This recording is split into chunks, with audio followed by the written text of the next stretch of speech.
Hello friends, welcome to my channel মাইজিকে একাডেমিতে। তো আজ থেকে আমরা আরম্ভ করব কলকাতা পুলিশ এবং ওয়েস্ট বেঙ্গল পুলিশের কিছু প্র্যাকটিস সেট। তো এই প্র্যাকটিস সেট থেকে অনেক কিছু কোয়েশ্চেন আছে যেগুলো তোমাদের জেনে হয়তো অনেক কিছু টপিক ক্লিয়ার হয়ে যাবে এবং আশা করি পুরোটা দেখলে খুব ভালো করে রিভিশন হবে। এই প্র্যাকটিস সেটে থাকবে 40টা করে প্রশ্ন। তো 40টার মধ্যে কে কত পাবে শেষে কমেন্ট করে জানিও, ঠিক আছে? তো চলো আজকের পর্ব শুরু করা যাক। তো দেখো, প্রথম প্রশ্ন রয়েছে, ভগবান মহাবীর জাতীয় উদ্যান কোথায় অবস্থিত? তো এটার সঠিক উত্তর হয়ে যাবে এটি গোয়াতে অবস্থিত, ঠিক আছে? ভগবান মহাবীর জাতীয় উদ্যান হলো গোয়াতে অবস্থিত। এটা প্রায় 240 কিলোমিটার জায়গা জুড়ে অবস্থিত। এটির মধ্যেই অবস্থিত কিন্তু মোল্লেম জাতীয় উদ্যান। গোয়ার যে মোল্লেম জাতীয় উদ্যান আছে সেটা কিন্তু এটার মধ্যেই অবস্থিত।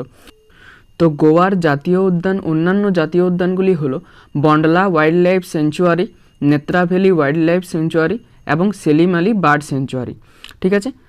তারপর দেখো, দ্বিতীয় প্রশ্ন রয়েছে, হর্ষক বংশের শেষ রাজা কে ছিলেন? তো হর্ষক বংশের শেষ রাজা ছিলেন কিন্তু মনে রাখবে নাগদশক, অপশন সি, ঠিক আছে? তো হর্ষক বংশ যদি বলে শুরু কবে হয়েছিল, তো হর্ষক বংশ শুরু হয়েছিল মনে রাখবে 544 থেকে 492 বিসিতে, ঠিক আছে? তো দেখো এখানে অজাতশত্রু রয়েছে। তো অজাতশত্রু কী বলা হয় জানো? অজাতশত্রুকে বলা হয় কুনিক, ঠিক আছে? তারপর দেখো পরের কোয়েশ্চেন রয়েছে, 3 নম্বর কোয়েশ্চেন রয়েছে, ক্যান্টার কথাটির ব্যবহার হয় কোন পশুর বিষয়ে? তো ক্যান্টার কথাটির ব্যবহার হয় কিন্তু যে পশুর বিষয়ে সেটি হলো অপশন বি, ঘোড়া, ঠিক আছে? তারপর দেখো 4 নম্বর প্রশ্ন রয়েছে, পৃথিবীর বৃহত্তম ফুল হলো কোনটি? তো পৃথিবীর বৃহত্তম ফুল এখানে মনে রাখবে পৃথিবীর বৃহত্তম ফুল হলো অপশন এ, র্যাফলেসিয়া, ঠিক আছে? র্যাফলেসিয়া প্রধানত 7 থেকে 8 কেজি বা 7 থেকে 10 কেজি পর্যন্ত হতে পারে, ঠিক আছে? এত বড় ফুলটা সাইজে হয়, ঠিক আছে? তো তারপর দেখো 5 নম্বর কোয়েশ্চেন রয়েছে, ভূদান আন্দোলন কে শুরু করেন? তো ভূদান আন্দোলন মনে রাখবে ভূদান আন্দোলন শুরু হয়েছিল এটা 1951 সালে পোচামপল্লীতে, ঠিক আছে? তো এটা শুরু করেছিল আচার্য বিনোবা ভাবে। আর তারপর দেখো, তারপর রয়েছে 6 নম্বর প্রশ্ন। তো দেখো 6 নম্বর প্রশ্ন হচ্ছে, ফিউজ তারের বৈশিষ্ট্য। তো নিচের মধ্যে এই ফিউজ তারের বৈশিষ্ট্য কোনটি? তো দেখো এখানে বলছে নিম্ন গলনাঙ্ক, উচ্চ রোধ, উচ্চ স্থিতিস্থাপকতা এবং উচ্চ গলনাঙ্ক। তো এটার সঠিক উত্তর হয়ে যাবে কিন্তু অপশন এ, নিম্ন গলনাঙ্ক, অর্থাৎ গলনাঙ্ক নিম্ন হয়। আর ফিউজ তার কী দিয়ে তৈরি হয় জানো? ফিউজ তার তৈরি হয় মনে রাখবে লেড এবং সীসা দিয়ে ফিউজ তার তৈরি হয়। তারপর দেখো 7 নম্বর প্রশ্ন রয়েছে, বিখ্যাত নৃত্যশৈলী সালসার উদ্ভব কোন দেশে? তো এই প্রশ্নের সঠিক উত্তর হয়ে যাবে অপশন ডি, কিউবা। কিউবাতে এই সালসার উদ্ভব হয়েছিল, ঠিক আছে? তো যদি বলে একটা কোয়েশ্চেন মনে রাখবে, কিউবা থেকে আসে পৃথিবীর চিনির পাত্র যদি বলা হয়, তো পৃথিবীর চিনির পাত্র কিন্তু কিউবাকেই বলা হয়, ঠিক আছে? পৃথিবীর চিনির পাত্র কিন্তু কিউবাকে বলা হয়। তারপর দেখো 8 নম্বর প্রশ্ন রয়েছে, লা ডিভানা কমেডিয়া গ্রন্থটির কার লেখা? লা ডিভানা কমেডিয়া গ্রন্থটি কার লেখা? তো এই প্রশ্নের সঠিক উত্তর হয়ে যাবে অপশন সি, দান্তে, ঠিক আছে? দান্তের লেখা হচ্ছে লা ডিভানা কমেডিয়া। আচ্ছা, এই লা ডিভানা কমেডিয়া বাদ দিয়ে আরেকটা গ্রন্থ খুব আসে পরীক্ষায়, সেটা হচ্ছে ডিভাইন কমেডি। ডিভাইন কমেডি যদি বলে কার লেখা, তো এটাও কিন্তু মনে রাখবে দান্তের লেখা, ঠিক আছে? চলো নেক্সট প্রশ্নে। এবারে পরের প্রশ্ন হচ্ছে 9 নম্বর প্রশ্ন, সিলি পয়েন্ট কথাটি নিম্নলিখিত কোন খেলার সাথে যুক্ত? তো সিলি পয়েন্ট কথাটি যুক্ত কিন্তু মনে রাখবে ক্রিকেট খেলার সাথে, ঠিক আছে? ক্রিকেট খেলার সাথে সিলি পয়েন্ট কথাটি যুক্ত। ক্রিকেট খেলার সাথে আরও কিছু গুরুত্বপূর্ণ শব্দ আছে, যেমন অ্যাশেজ, ডাক, গোল্ডেন ডাক, এগুলো কিন্তু ক্রিকেট খেলার সাথে যুক্ত, ঠিক আছে? আচ্ছা, তারপর দেখো তারপর পরের প্রশ্ন রয়েছে 10 নম্বর প্রশ্ন, পৃথিবীর বৃহত্তম মরুভূমি কোনটি? পৃথিবীর বৃহত্তম উষ্ণ মরুভূমি কোনটি নিচের মধ্যে? তো এখানে দেখো, এখানে সঠিক উত্তর হয়ে যাবে কিন্তু সাহারা, অপশন এ, সাহারা। পৃথিবীর উষ্ণতম মরুভূমি হলো বৃহত্তম উষ্ণতম মরুভূমি হচ্ছে সাহারা। আচ্ছা, আটাকামা কি মরুভূমি জানো? আটাকামা কিন্তু শুষ্ক মরুভূমি, আটাকামা কিন্তু শুষ্ক মরুভূমি। ঠিক আছে, পৃথিবীর বৃহত্তম শুষ্ক মরুভূমি যদি বলে তাহলে কিন্তু আটাকামা হয়ে যাবে। তারপর দেখো এটা দেখো অপশান ডিতে আছে মঙ্গোলিয়া। তো মঙ্গোলিয়া মনে রাখবে গোবি মরুভূমির আরেক নাম হচ্ছে মঙ্গোলিয়া। ঠিক আছে, তো এটা হচ্ছে এশিয়ার বৃহত্তম মরুভূমি। এশিয়ার যদি বৃহত্তম মরুভূমি বলে তখন হয়ে যাবে মঙ্গোলিয়া। ঠিক আছে, তারপর দেখো তারপর প্রশ্ন রয়েছে শিবাজির মন্ত্রিসভাকে বলা হতো। তো শিবাজির মন্ত্রিসভাকে কি বলা হতো এখানে? দেখো এখানে সঠিক উত্তর হয়ে যাবে অপশন সি, অষ্টপ্রধান। শিবাজির মন্ত্রিসভাকে বলা হতো অষ্টপ্রধান। আচ্ছা দেখো অপশন ডিতে রয়েছে অষ্টদিগ্গজ। অষ্টদিগ্গজ কাদের বলা হয় জানো? কৃষ্ণদেবরায়ের 8 জন তেলেগু কবিকে একসাথে অষ্টদিগ্গজ বলা হতো। ঠিক আছে, তারপর দেখো পরের প্রশ্ন দেখো 12 নম্বর প্রশ্ন, লু একটি কি? দেখো নিচের অপশানগুলো দেখো রয়েছে স্থানীয় বায়ু, অনিয়মিত বায়ু, সাময়িক বায়ু না আকস্মিক বায়ু। ঠিক আছে, এটা আকস্মিক হবে, আকস্মিক বায়ু। তো এটা লু একটি হলো স্থানীয় বায়ু। ঠিক আছে, অপশান এ স্থানীয় বায়ু, লু হলো স্থানীয় বায়ু। আচ্ছা, লু কিন্তু মনে রাখবে মে জুন মাসে প্রবাহিত হয়, এটাও পরীক্ষাতে আসে। তো লু বায়ু প্রবাহিত সাধারণত মে থেকে জুন মাসের মধ্যে, ওই গরমের সময়। ঠিক আছে, তারপর দেখো নেক্সট প্রশ্ন হচ্ছে 13 নম্বর প্রশ্ন, গান্ধীজির কোন আন্দোলন খিলাফত আন্দোলনের সঙ্গে যুক্ত হয়? গান্ধীজির কোন আন্দোলন খিলাফত আন্দোলনের সঙ্গে যুক্ত হয়? তো এই প্রশ্নের সঠিক উত্তর হয়ে যাবে কিন্তু অসহযোগ আন্দোলন, অপশান বি। ঠিক আছে, অপশান বি অসহযোগ আন্দোলন। আচ্ছা, আইন অমান্য আন্দোলন কবে হয়েছিল জানো? আইন অমান্য আন্দোলন হয়েছিল কিন্তু 1930 সালে। ঠিক আছে, আর অসহযোগ আন্দোলন হয়েছিল 1920 সালে। ভারত ছাড়ো আন্দোলন দেখো অপশান সিতে রয়েছে। তো ভারত ছাড়ো আন্দোলন মনে রাখবে 1942 সালে হয়েছিল। তারপর দেখো নীল চাষের বিরুদ্ধে যে আন্দোলন, সেই আন্দোলন কবে হয়েছিল? নীল চাষের বিরুদ্ধে মানে নীল বিদ্রোহ হয়েছিল 1859 সালে। তারপর দেখো 14 নম্বর প্রশ্ন রয়েছে, পুয়াঞ্চি কোন রাজ্যের একটি ঐতিহ্যশালী বস্ত্র? তো এটা মনে রাখবে, এটার কিন্তু সঠিক উত্তর হয়ে যাবে অপশান ডি, মিজোরাম। ঠিক আছে, মিজোরামের কিন্তু ঐতিহ্যশালী বস্ত্র হলো পুয়াঞ্চি। আচ্ছা, পুয়াঞ্চি কি জানো? পুয়াঞ্চি আসলে হলো একটা রঙিন শাল। ঠিক আছে, এক ধরনের রঙিন শাল যেটা ওদের উৎসবে মানে পরা হয়। ঠিক আছে, তারপর দেখো পরের প্রশ্ন রয়েছে, সম্প্রতি প্রয়াত বিশান সিং বেদি কে ছিলেন? সম্প্রতি প্রয়াত বিশান সিং বেদি কে ছিলেন?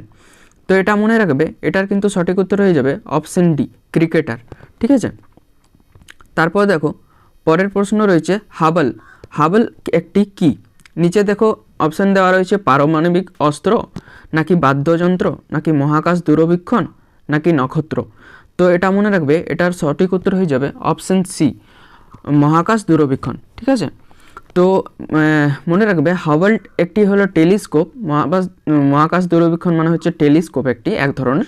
সেই টেলিস্কোপ কিন্তু আবিষ্কার করেছিল এডউইন হাবল। ঠিক আছে, আচ্ছা তারপর দেখো 17 নম্বর প্রশ্ন রয়েছে, টেলিস্কোপের নলের উভয় প্রান্তেই থাকে কোন লেন্স থাকে টেলিস্কোপের নলের উভয় প্রান্তে? তো এখানে কিন্তু সঠিক উত্তর হয়ে যাবে অপশান এ, উত্তল লেন্স। ঠিক আছে, তো টেলিস্কোপের নলে যেমন বলেছে সেরকম মনে রাখবে উত্তল লেন্স কিন্তু ক্যামেরাতে ইউজ করা হয়। আমাদের যে ক্যামেরা হয় সেই ক্যামেরাতেও কিন্তু উত্তল লেন্স থাকে। আচ্ছা, গাড়ির ভিউ ফাইন্ডার যেটা, সেটাও হয় উত্তল লেন্স হলো। তারপর দেখো অপশান বিতে রয়েছে অবতল লেন্স। তো অবতল লেন্স মনে রাখবে, এই অবতল লেন্স থেকে একটা গুরুত্বপূর্ণ কোয়েশ্চেন উঠে আসে, সেটা হচ্ছে দন্ত চিকিৎসকরা অবতল লেন্স ব্যবহার করে থাকে। ঠিক আছে, আচ্ছা দন্ত চিকিৎসায় কোন গ্যাসটি দেওয়া হয় জানো দাঁতকে শূন্য করার জন্য? সেটা হচ্ছে লাফিং গ্যাস যেটাকে বলে, সেটা নাইট্রাস অক্সাইড। ওইটা দেওয়া হয় ওই দাঁত চিকিৎসায় দাঁতকে শূন্য করার জন্য। ঠিক আছে, আচ্ছা তারপর দেখো পরের প্রশ্ন রয়েছে 18 নম্বর প্রশ্ন, দেহবাদী কবি কাকে বলে? তো দেহবাদী কবি বলা হয় কিন্তু এখানে মনে রাখবে অপশান বি, মোহিতলাল মজুমদারকে। মোহিতলাল মজুমদারকে কিন্তু দেহবাদী কবি নামেও পরিচিত। ঠিক আছে, আচ্ছা যদি কোন কবিকে ভোরের পাখি বলা হয় যদি কোয়েশ্চেন আসে, তাহলে ভোরের পাখি কিন্তু বলা হয় বিহারীলাল চক্রবর্তীকে। ঠিক আছে, বিহারীলাল চক্রবর্তীকে ভোরের পাখি বলা হয়। আচ্ছা তারপর দেখো 19 নম্বর প্রশ্ন রয়েছে হ্যারি পটার। হ্যারি পটার চরিত্রের স্রষ্টা কে? নিচের বলছে কে হ্যারি পটার চরিত্রের স্রষ্টা। তো এখানে সঠিক উত্তর হয়ে যাবে, মনে রাখবে option A J K Rowling. J K Rowling হলো হ্যারি পটার চরিত্রের স্রষ্টা। আচ্ছা যদি স্পাইডারম্যান বলে, স্পাইডারম্যান চরিত্রের স্রষ্টাকে, তো স্পাইডারম্যান চরিত্রের স্রষ্টা হলো কিন্তু পিটার পার্কার। মনে রাখবে এই প্রশ্নও কিন্তু বহুবার দিয়েছে। ঠিক আছে, তো এটাও মনে রাখবে হ্যারি পটার যেমনি রয়েছে জে কে রাউলিং, সেরকম হলো স্পাইডারম্যানের চরিত্রের স্রষ্টা হলো পিটার পার্কার। আচ্ছা পরের কোয়েশ্চেন দেখো, রানুর প্রথম ভাগ। রানুর প্রথম ভাগ গ্রন্থটির রচয়িতা কে? অর্থাৎ কে রচনা করেছেন? তো এটার সঠিক উত্তর হয়ে যাবে রানুর প্রথম ভাগ গ্রন্থটির রচনা করেছেন অপশন বি বিভূতিভূষণ বন্দ্যোপাধ্যায়। ঠিক আছে, বিভূতিভূষণ বন্দ্যোপাধ্যায় রানুর প্রথম ভাগ গ্রন্থটি রচনা করেছেন। আচ্ছা তারপর দেখো, তারপর 21 নম্বর প্রশ্ন রয়েছে ন্যাশনাল এগ্রিকালচারাল ইন্স্যুরেন্স স্কিম কবে চালু হয়? তো এই স্কিম চালু হয়েছিল কিন্তু অপশন সি 1999-এ, 1999 সালে। ঠিক আছে, তারপরে দেখো বলেছে 12 নম্বর প্রশ্ন, এই 22 নম্বর প্রশ্ন দেখো রয়েছে সংবিধানের কত নম্বর ধারায় বলা হয়েছে যে অঙ্গরাজ্যের জন্য একজন রাজ্যপাল থাকবেন? তো এটার কিন্তু সঠিক উত্তর হয়ে যাবে অপশন এ 153 ধারায় বলা হয়েছে যে একজন রাজ্যপাল থাকবেন। ঠিক আছে, দেখো 156 রয়েছে, আর্টিকেল 156। তো আর্টিকেল 156-এ কিন্তু রাজ্যপালের মেয়াদ সম্পর্কে লেখা আছে। তো রাজ্যপালের মেয়াদ হলো 5 বছর। রাজ্যপালের মেয়াদ হলো 5 বছর। ঠিক আছে, তারপর দেখো 23 নম্বর প্রশ্ন রয়েছে কৃষ্ণদেব রায় কোন রাজবংশের শাসক ছিলেন? তো কৃষ্ণদেব রায় ছিলেন তুলুভ বংশের শাসক। অপশন সি তুলুভ বংশের শাসক ছিলেন কৃষ্ণদেব রায়। আচ্ছা সঙ্গম বংশ দেখো দিয়েছে, তো সঙ্গম বংশের কিন্তু ছিলেন হরিহর এবং বুক্কা। ঠিক আছে, হরিহর এবং বুক্কা ছিলেন সঙ্গম বংশের। আচ্ছা তারপরের প্রশ্ন দেখো কোন পুরনো হিন্দু রাজ্যর ধ্বংসস্তূপের ওপর গোলকুন্ডার মুসলিম রাজ্য প্রতিষ্ঠিত হয়েছিল? তো এটার সঠিক উত্তর হয়ে যাবে কিন্তু ওয়ারাঙ্গাল। তো এটা মনে রাখবে। আরেকটা জিনিস দেখো দিয়েছে দ্বার সমুদ্র। তো দ্বার সমুদ্র না হৈশালা বংশের রাজধানী ছিল দ্বার সমুদ্র। ঠিক আছে, হৈশালা বা হেলেবিডু, হেলেবিডুকে হৈশালা বলা হয়। তো হৈশালা দের এই রাজধানী ছিল দ্বার সমুদ্র। ঠিক আছে, আচ্ছা তারপর দেখো 25 নম্বর প্রশ্ন রয়েছে কত সালে প্রথম মানুষের হৃৎপিণ্ড প্রতিস্থাপন করা হয়? তো এটা মনে রাখবে, এটার উত্তর হয়ে যাবে অপশন সি 1967 সালে। তারপর দেখো 26 নম্বর প্রশ্ন রয়েছে গোল্ডেন রাইস। গোল্ডেন রাইস কিসে সমৃদ্ধ, অর্থাৎ কি পাওয়া যায়? তো গোল্ডেন রাইসে মনে রাখবে ভিটামিন এ পাওয়া যায়। ঠিক আছে, গোল্ডেন রাইসে ভিটামিন এ পাওয়া যায়। আচ্ছা দেখো এখানে ভিটামিন এ, সি, ই এবং ডি রয়েছে। তো এর রাসায়নিক নাম কি জানো? ভিটামিন এর রাসায়নিক নাম হলো রেটিনল, আর ভিটামিন সি এর রাসায়নিক নাম হলো অ্যাসকর্বিক অ্যাসিড। তারপর দেখো ভিটামিন ই রয়েছে, ভিটামিন ই এর রাসায়নিক নাম হলো টোকোফেরল এবং ভিটামিন ডি এর রাসায়নিক নাম হলো ক্যালসিফেরল। আচ্ছা ভিটামিন এ এর অভাবে মনে রাখবে, ভিটামিন এ এর অভাবে হয় জেরপ্থ্যালমিয়া, যেটা চোখের রোগ একটা। তারপর দেখো ভিটামিন সি, ভিটামিন সি এর অভাবে কিন্তু স্কারভি রোগ হয়। ঠিক আছে, মাড়ি ফুলে যায়। আর দেখো ভিটামিন ডি রয়েছে, তো ভিটামিন ডি এর অভাবে কিন্তু রিকেট রোগ হয়। ভিটামিন সি এর মূল উৎস হলো তোমার টক ফল। তারপর দেখো ভিটামিন ডি আমরা কিন্তু সূর্যের রশ্মি থেকে পাই সাধারণত।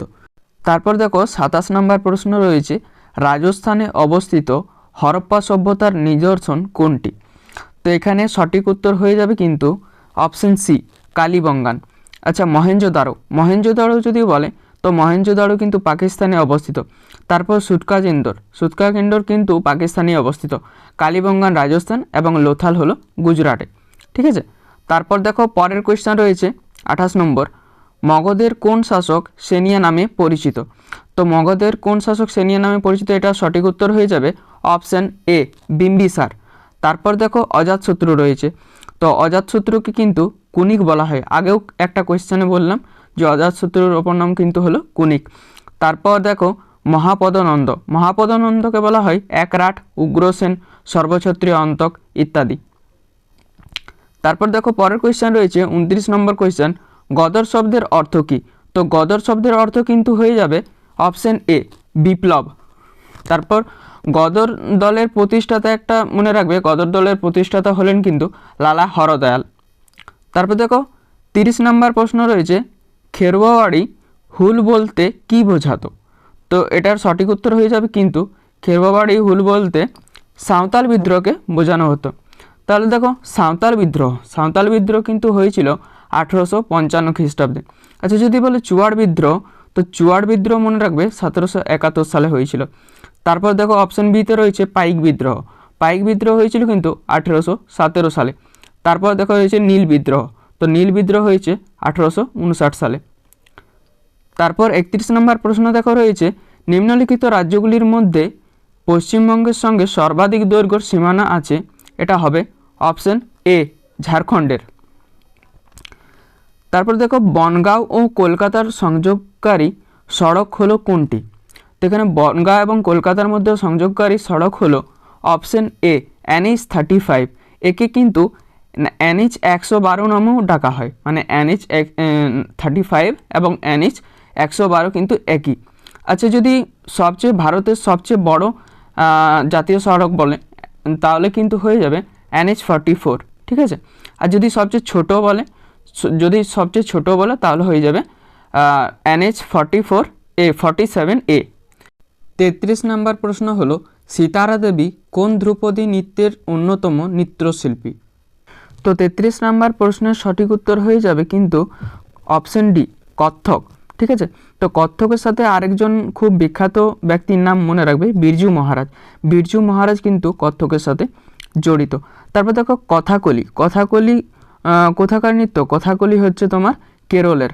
আর ভারতনাট্যম, মোহিনীআট্টম এগুলো কিন্তু হচ্ছে তামিলনাড়ুর। তারপর দেখো কুচিপুড়ি হচ্ছে অন্ধ্রপ্রদেশের নৃত্য। আর তারপর হচ্ছে কত্থক হচ্ছে উত্তরপ্রদেশের। তারপর 34 নম্বর প্রশ্ন দেখো, ফাঁদ এন কোন রাজ্যের বিখ্যাত চিত্রশৈলী? তো এটার সঠিক উত্তর হয়ে যাবে কিন্তু অপশন সি রাজস্থান, ঠিক আছে। আর দেখো যদি বিহারের চিত্রশৈলী বলে তাহলে কিন্তু হয়ে যাবে মধুবনী। আচ্ছা, যদি তেলেঙ্গানা বা অন্ধ্রপ্রদেশের বলে তাহলে হয়ে যাবে কলমকারী। আর পশ্চিমবঙ্গের যদি বলে তাহলে হবে কালীঘাট চিত্রশৈলী। আর তারপর দেখো পরের প্রশ্ন রয়েছে, তামেংলং কমলালেবু জিআই ট্যাগ প্রাপ্ত হয়েছে, এটি কোন রাজ্যে ফলে? তো এটার সঠিক উত্তর মনে রাখবে অপশন ডি মণিপুর রাজ্যে কিন্তু এটা ফলে। আচ্ছা, প্রথম জিআই ট্যাগ কী ছিল? প্রথম জিআই ট্যাগ ছিল কিন্তু দার্জিলিং টি। জিআই ট্যাগের ফুল ফর্ম কী জানো? জিআই ট্যাগের ফুল ফর্ম হচ্ছে জিওগ্রাফিক্যাল ইন্ডিকেশন।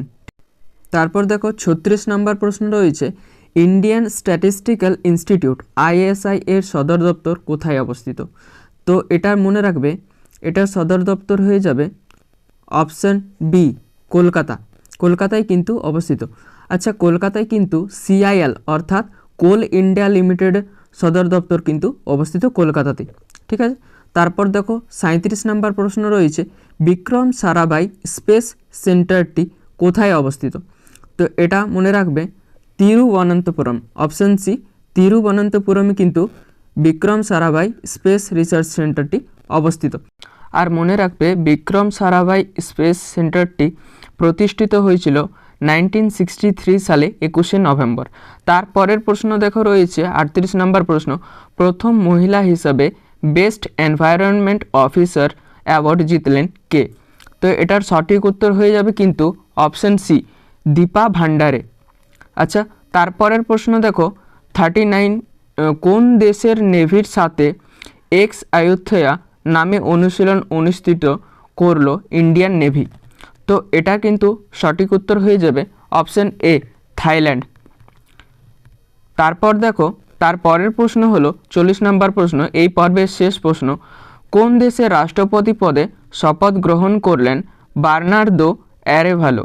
তো এই প্রশ্নের সঠিক উত্তর হয়ে যাবে অপশন ডি গুয়াতেমালা। তো তো এই ছিল আজকের পর্বটি কেমন লেগেছে জানিও। ভালো লাগলে অবশ্যই একটা লাইক করবে এবং একটি বন্ধুর সাথে শেয়ার করবে। তো ততক্ষণ অবধি পড়াশোনা করো। চললাম, দেখা হবে পরের ভিডিওতে। ততক্ষণ অবধি bye bye and Radhe Radhe.